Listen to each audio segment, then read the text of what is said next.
ওকে, আজকের ক্লাসে অ্যাকচুয়ালি আমরা দেখব হচ্ছে ভেন্সিনোমিটার।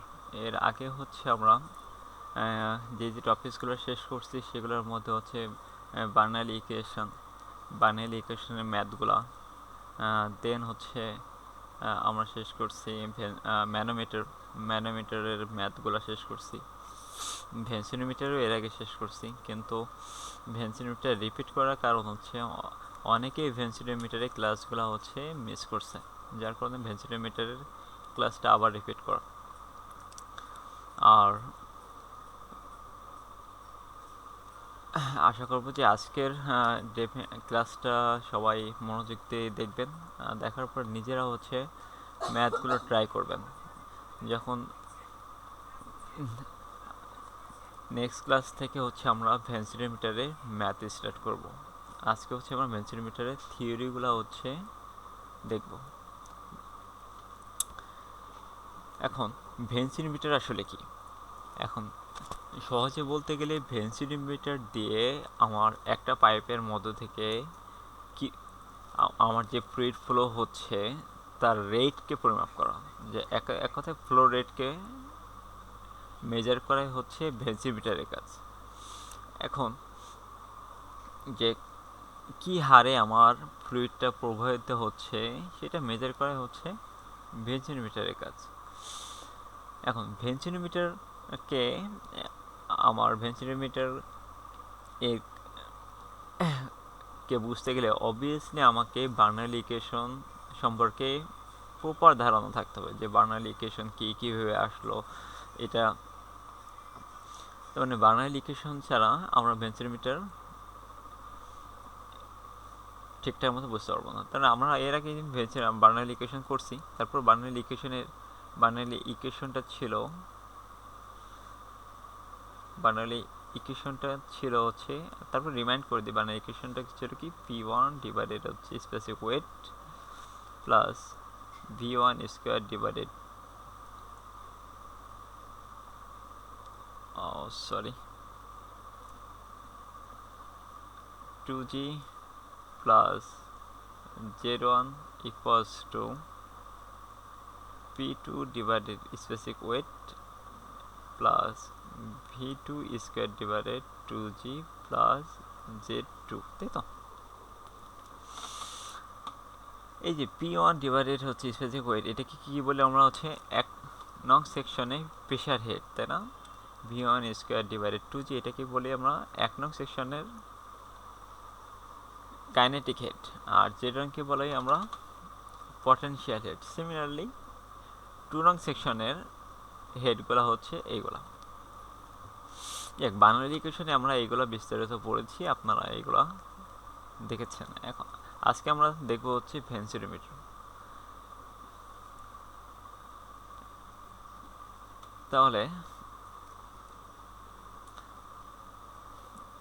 আমি ফার্স্টে কি লিখছি, এই venturimeter is a device use to measure the flow rate or velocity of a fluid, তাই তো, থ্রু এ পাইপ। তার মানে একটা ভেন্সিনোমিটার দিয়ে আমরা হচ্ছে কি মেজার করি, যে measure the flow rate or velocity of a liquid through a pipe, তাই না? তার মানে একটা পাইপের মধ্য দিয়ে আমার ফ্লো রেট কত হবে এটা মেজার করার জন্য আমরা কি করি, ভেন্সিনোমিটার ইউজ করি। আবার ভেন্সিনোমিটার এইটাও ডেফিনেশন ইউজ করতে পারেন, সিমিলার কথা। এখন ভেন্সিনোমিটার আমার তিনটা সেকশন আছে, একটা হচ্ছে কনভার্জিং সেকশন, একটা হচ্ছে থ্রট সেকশন, একটা হচ্ছে ডাইভার্জিং সেকশন। এখন কনভার্জিং সেকশন কি, ডাইভার্জিং সেকশন কি, থ্রট সেকশন কি, এটা আমরা একটু বুঝি। যেখানে দেখবেন একটা ভেন্সিনোমিটার ফিগারটা হচ্ছে দেখতে আমার এমন, এই যে এতটুকু হচ্ছে আমার টোটাল মিলিয়ে হচ্ছে আমার একটা ভেন্সিনোমিটার, যার মধ্যে একটা পাইপ আর একটা ম্যানোমিটার, একটা পাইপ আর একটা ম্যানোমিটার, দুটোর কম্বিনেশনে আমাদের একটা ভেন্সিনোমিটার তৈরি হচ্ছে, তাই না? কনস্ট্রাকশন করছি আমরা। এখন তাহলে এই কনভার্সন সেকশনটা হচ্ছে, দেখেন এই এক নম্বর যেই পয়েন্টটাতে আমার পাইপের স্লপ আমার কমে যাবে আস্তে আস্তে, মানে ডিক্রিজ হবে, ওইটাকে বলবো আমরা কনভার্জিং সেকশন। আর এখানে যে ছোট্ট অংশটা দেখতেছেন এই অংশটাকে বলবো, যে স্মল অংশটা দেখতেছেন সোজা, এটার বলবো না থ্রট। আর যেই পাইপের আমার স্লপটা আস্তে আস্তে বৃদ্ধি পাবে সেইটাকে বলবো আমরা ডাইভার্জিং সেকশন বা ডাইভার্জিং কোণ। ঠিক আছে। আচ্ছা, এখন সিমিলার আমরা ম্যানোমিটার যেহেতু করেছি, ম্যানোমিটার সম্পর্কে আমাদের ধারণা আছে। আমরা এই যে এই লাইনটাকে আমরা টোটাল এই লাইনটাকে যদি ডেটাম ধরে নিই, এই লাইনটাকে যদি আমরা ডেটাম ধরে নিই, তাহলে এই ডেটাম থেকে ডেনসিটির ম্যাথ করার সময় সবসময় আমরা পাইপের একদম সেন্টার পয়েন্ট থেকে চিন্তা করব। দেখেন পাইপের সেন্টার পয়েন্ট থেকে চিন্তা করব, এবং ডেটাম থেকে এই সেন্টার পর্যন্ত এটাকে যদি আমরা 1 নম্বর সেকশন নাম দিই, এটাকে যদি আমরা 2 নম্বর সেকশন নাম দিই, তাহলে ডেটাম থেকে 1 নম্বর সেকশন পর্যন্ত আমার হাইট হচ্ছে কত, Z1। ডেটাম থেকে 2 নম্বর সেকশন পর্যন্ত হাইটটা কত, Z2। আর এখানে হচ্ছে ডিফারেন্স হেড দিয়েছে কত, H, তাই না? এখন এখানে আর এই পাইপের মধ্যে আমার বিভিন্ন ধরনের লিকুইড থাকতে পারে, বা ওয়াটার, বেসিক্যালি ওয়াটারই থাকে। মাস্ট বি ভেন্সিমিটারে আমার ইনকম্প্রেসিবল লিকুইড ইউজ করা হয়। ইনকম্প্রেসিবল ওয়াটার কিন্তু ইনকম্প্রেসিবল লিকুইড, তাই না, যেটাকে কম্প্রেস করা যায় না। এখানে তাহলে এখানে আমরা ধরে নিয়েছি কি যে let density rho equals to density of fluid, যার ইউনিট হচ্ছে কেজি পার মিটার কিউব। যেহেতু এক্সিলারেশন এটা আমরা জানি যে Z1 আর Z2 the distance of the datum of section A and B, তাই তো, ইন মিটার। আসে না, এখন হচ্ছে আমরা ডেনসিটিমিটারের প্রমাণের দিকে যাব। ওকে, প্রথমে হচ্ছে যে we studied the venturimeter work on Bernoulli principle. আমি আগেই বলেছিলাম ভেন্সিমিটার আমার কাজ করবে হচ্ছে বার্নলি থিওরি উপর বেস করে, তাই না, সেটাই বলা হয়েছে। তাই applying the principal to both section of the Burnley equation, তাই না। তাহলে বার্নলি ইকুয়েশন আমরা লিখে নিলাম যে P1 ডিভাইডেড রো জি। এখন আমরা স্পেসিফিক ওয়েট লিখছিলাম, স্পেসিফিক ওয়েট ইকুয়ালস আবার কি লেখা যায়, রো জি। তারপরে এখানে হচ্ছে স্পেসিফিক ওয়েট লেখা নেই, রো জি লিখছে, সিমিলার কথা। তাহলে এটা লিখলাম। দেন এখানে যেহেতু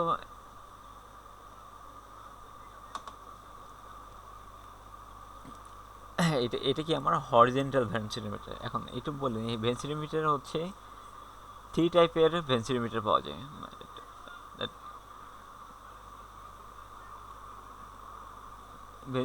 আমি যদি বলি যে ক্লাসিফাই কত, 1 নম্বর হচ্ছে ভেন্সিমিটার হচ্ছে 3 প্রকার। একটা হচ্ছে হরিজেন্টাল ভেন্সিমিটার, 2 নম্বর হচ্ছে ভার্টিক্যাল ভেন্সিমিটার, আর 3 নম্বর হচ্ছে ইনক্লাইন্ড ভেন্সিমিটার।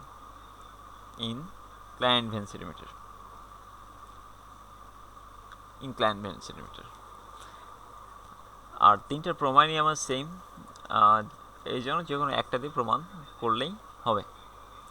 এখন আমরা যেহেতু এখানে হরিজেন্টাল ভেন্সিমিটার ইউজ করছি, এখানে দেখেন তো আমার Z1 এর ভ্যালু আর Z2 এর ভ্যালু আমার কি সেম, তাই না। Z1 আর Z2 এর ভ্যালু যেহেতু সেম, তাহলে এখান থেকে আমার এই Z1 এর ভ্যালু আর Z2 এর ভ্যালু কি ক্যান্সেল আউট করে দেওয়া যায়, তাই না। আচ্ছা, ঠিক আছে, ক্যান্সেল আউট করে দেওয়ার পর আমার এই লাইন থাকবে। এখন এই লাইনের পর আমি একটু অ্যাড করি, যে এই লাইনের পর এভাবে লেখা যাবে না যে P1 ডিভাইডেড রো জি মাইনাস, আমি যদি এই P2টাকে যদি এই সাইডে নিয়ে আসি, তাহলে P2 ডিভাইডেড হচ্ছে রো জি ইকুয়ালস টু, এর পাশে থাকলো কি V2 স্কোয়ার ডিভাইডেড হচ্ছে 2G minus V1 equals to V1 divided 2G। এটাকে যদি আর একটু সিম্পলিফাই করি আমরা, সেটা তাহলে কি দাঁড়াবে, যে আমরা যদি rho g divided P1 minus P2 equals to V2 square minus V1 square divided কি লেখা যাবে 2G। এখন আমি তো বলছিলাম এটা কি আমার প্রেশার হেড, তাই তো। এটা কি বলছিলাম, প্রেশার হেড। এখন এই দুটো যেহেতু আমার ডিফারেন্স দেওয়া আছে, তাহলে এই দুটোকে একসাথে বলা যাবে কি প্রেশার হেড ডিফারেন্স, তাই না? এই জন্য লিখছে দেখেন ডিফারেন্সিয়াল প্রেশার হেড কত, টোটালটাকে আমরা প্রকাশ করছি কি এইচ দ্বারা, তাই না? যেটা বলেন যে প্রেশার ডিফারেন্সিয়াল প্রেশার হেড, যেটা এইচ এর ভ্যালু ছিল, কোথায় ছিল, এই যে এখানে ছিল এইচ এর ভ্যালুটা, তাই না? আশা করি বুঝতে পেরেছেন এ পর্যন্ত। এখন আমরা কন্টিনিউটি ইকুয়েশন থেকে কি জানি যে a1 equals to v1 a2 v2, তাই না? যে এই 1 নম্বর সেকশনের a1 v1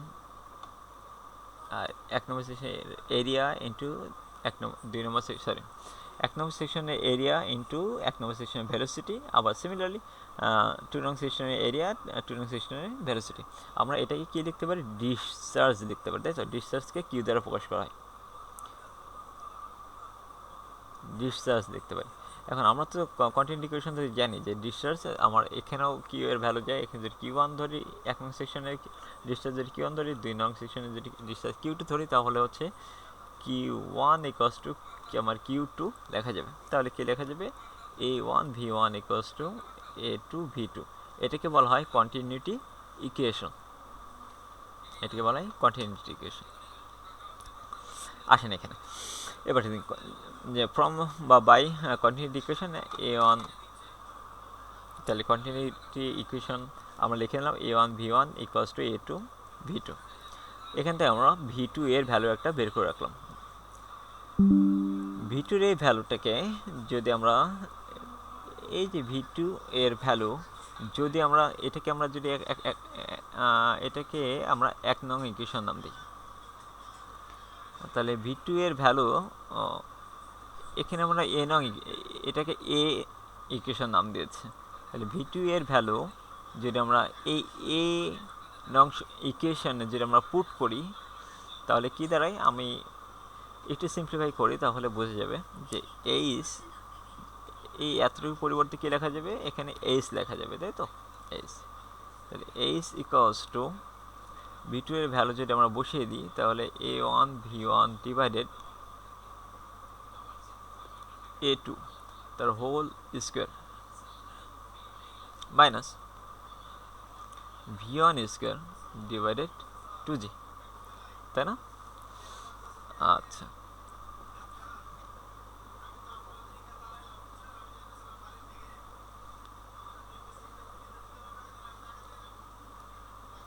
আচ্ছা ওকে। এখানে আমরা এটা না বের করে একটা কাজ করতে পারি, এটা একটু মডিফিকেশন করি আমরা আমরা এই লাইনগুলোতে আমি একটু, আমরা এটাকে না করে আমরা যদি এখান থেকে, যেহেতু আমরা 2 নম্বর সেকশনের হচ্ছে আমরা ডিসচার্জ বের করব, এই কারণে আমরা একটা কাজ করি ভি ওয়ানের ভ্যালুটা বের করি। ভি ওয়ান ইকুয়ালস টু আমার কী লেখা যাবে, যে এ one sorry A two V two divided আমার হচ্ছে কি এ one.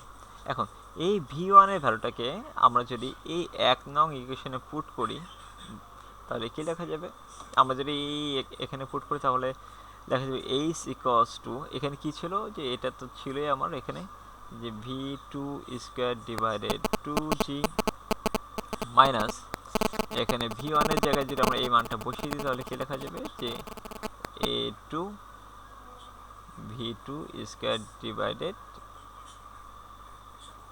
Sorry A two V two divided A one তার স্কোয়ার ডিভাইডেড কত, টু জি। এখন এখান থেকে আমরা দেখি এই লাইনটাকে আমরা এই পাশে সিম্পলিফাই করি, দেন হচ্ছে আমরা এখানে তো একবারে লিখে দিয়েছি, আমরা সিম্পলিফাই করে দেখি, যে V two square divided two g minus, এখানে কি লেখা যাবে, যে এখানে আমরা কাজ V two square into A one sorry A two divided A one তার টোটাল হোল স্কোয়ার লেখা যাবে না, এইভাবে টু জি।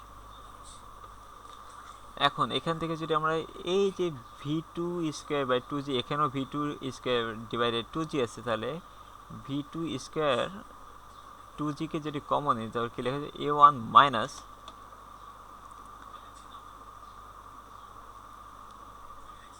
কি লেখা যাবে যে A two divided A one তার কি হোল স্কোয়ার, তাই তো। এখন এই হোল স্কোয়ারকে যদি আমরা এখানেও দিয়ে দিই এখানেও দিয়ে দিই, হবে না? হবে। তার মানে এটাকে আমরা যদি ক্যান্সেল আউট করে দিই, এটাকে যদি এইভাবে লিখি যে A two square divided A one square. এখন এটাকে যদি আমরা লসাও করি, লসাও করলে কি দাঁড়াবে? তাহলে এখানে লেখা যাবে না এ one square minus A two square. আচ্ছা ওকে, তাহলে এইচের ভ্যালু এখান থেকে আমরা পাইলাম। এখন এখান থেকে যদি আমরা এখানে ভির একটা ভ্যালু বের করতে চাই, আমরা এটাকে ভির একটা ভ্যালু যদি আমরা এখান থেকে বের করতে চাই, এখানে কি আছে এইচ, তাহলে এই টু জি দিয়ে যদি আমরা এইচকে গুণ করি তাহলে কি লেখা যাবে? এইচ ইন্টু টু জি। আর এইটাকে যদি আমরা এই সাইডে নিয়ে আসি তাহলে কি লেখা যাবে? Into A one square divided A one square minus A two square, তাই না? এটা লেখা যাবে। ওকে, আর এদিকে থাকবে কি আমার ভি টু স্কোয়ার, তাই তো। তাহলে ভি টু এই ভ্যালুটাকে যদি আমরা এই সাইডে নিয়ে আসি তাহলে কি লেখা যাবে?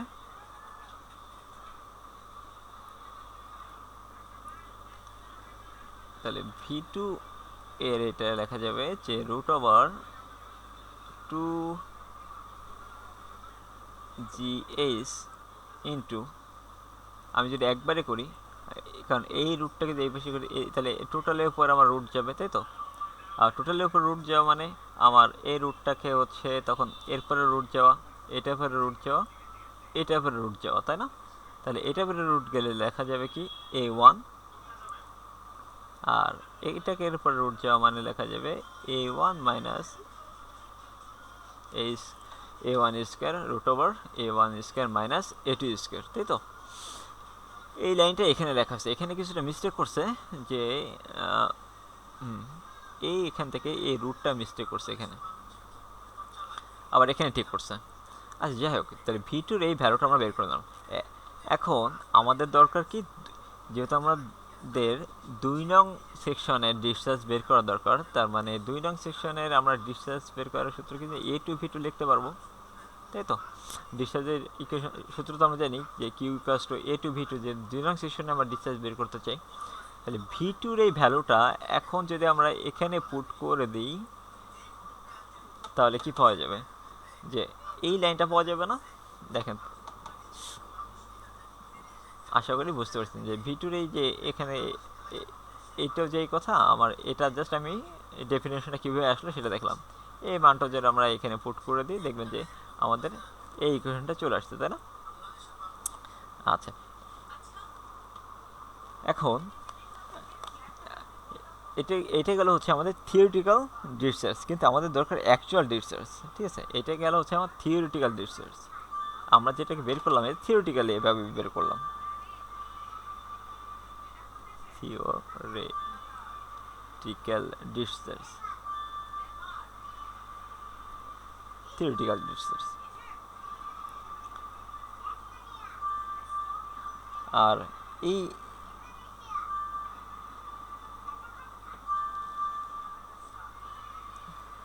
এখান থেকে আমরা একটা কাজ করি যে এই পড়ার লাইনগুলো আমি নিজেই করি এখান থেকে। এখন অ্যাকচুয়াল ডিসচার্জ বের করার জন্য অ্যাকচুয়াল ডিসচার্জ বা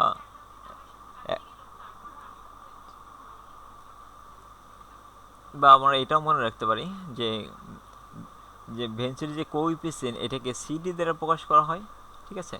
এই ভেন্সিটি কোএফিসিয়েন্ট ইকুয়ালস টু লেখা যায় যে আমার অ্যাকচুয়াল ডিসচার্জ ডিভাইডেড হচ্ছে থিওরিটিক্যাল ডিসচার্জ, ঠিক আছে।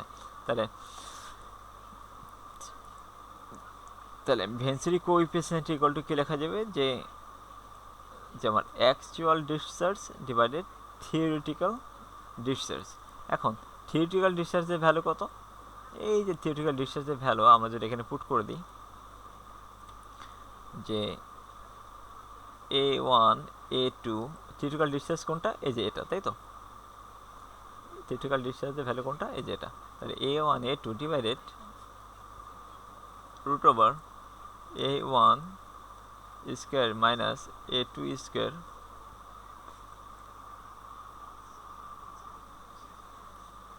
ইন্টু রুট ওভার 2gh, তাই তো? এখন এটা যদি আমরা এই পাশে গুণ করে দিই তাহলে সব মিলিয়ে কি আমার এই লাইনটা আসবে না? দেখেন তো, অ্যাকচুয়াল ডিসচার্জ ইকুয়াল টু আমাদের অ্যাকচুয়ালি এইভাবেই হচ্ছে এই ডিসচার্জ ভেন্সিমিটার দিয়ে কতটুকু ডিসচার্জ করতেছে তার প্রমাণ হচ্ছে আমার হচ্ছে এটা। এই প্রমাণ দিয়েই হচ্ছে আমাদের সবগুলো ম্যাথ করতে হবে। এই প্রমাণটা খুব ভালো করে দেখবেন আর বোঝার চেষ্টা করবেন এখানে কি দেখি হচ্ছে। আর নেক্সট ক্লাসে হচ্ছে আমরা ভেন্সিমিটারের ম্যাথগুলা দেখব, নিউমেরিক্যাল প্রবলেমগুলো সলভ করব। সবাই ভালো থাকবেন। আসসালামু আলাইকুম।